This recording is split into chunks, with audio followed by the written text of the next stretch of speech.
Gravity Falls Season 2, Episode 2, Into the Bunker. If you recall in the previous episode, Dipper was left with the knowledge that there is a whole bunch of new information in the journal that he's never had access to thanks to the discovery of invisible ink which can be revealed via blacklight. You may also recall that he promised Stan he wasn't going to go looking for trouble, but had his fingers crossed. In this episode, immediately he is making true on that non-promise and has decided to go and look for what he believes to be a secret hiding place for the author that he has discovered in one of the illustrations in the book. Mabel and Seuss are both already planning to go with him. He's hanging out with Wendy and she agrees to go with him as well. They go, and this episode could almost be retitled as Wendy is freaking awesome. She effectively discovers the way into the bunker. She helps them to fight through a lot of the bunker's defenses. Unfortunately, though, once they're in the bunker and they find that it's pretty much empty, Mabel discovers that Dipper had initially planned to tell Wendy about his feelings for her when they were hanging out at the beginning of the episode, because she has been separated from Robbie for a while now, and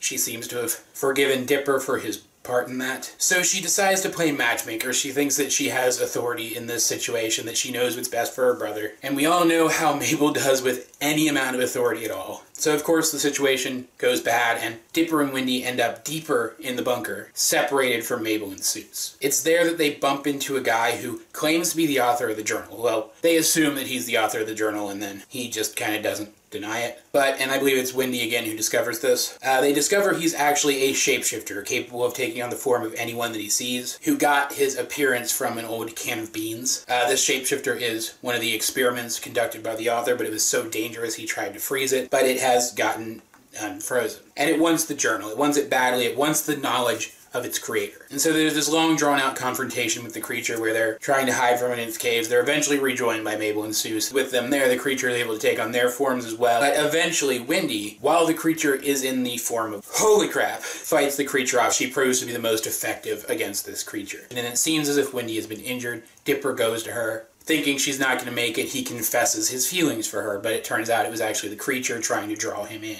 Wendy still heard everything, though, but the characters compartmentalized. They managed to trap the creature once again in its cryopod. They managed to refreeze it, but it refreezes in the form of Dipper, which was utterly terrifying. And then Dipper and Wendy talk. And I really liked this talk. For me, yes, this episode was exciting. Yes, we were introduced to this bunker where the author of the journals apparently did do experiments on the weird stuff in town supporting my theory. Yes, the monster this time was fantastic. A great monster, a great threat, a great character. But for me, what pushed this episode over the top and made it probably my favorite episode of the show so far was this talk between Dipper and Wendy. I mean, you guys know I'm already for Wendy doing more stuff in the show. Wendy is awesome. She's one of the best characters in this show, full of great characters. But seeing her talk to Dipper and reveal that she did know that he had feelings for her, that she can hear all the stuff he whispers to himself about her, which was a great and hilarious touch. And at the end of the day, she doesn't care. She likes being friends with him. She wants to continue being friends with him. She makes it clear that there's not going to be a relationship between them, that there can't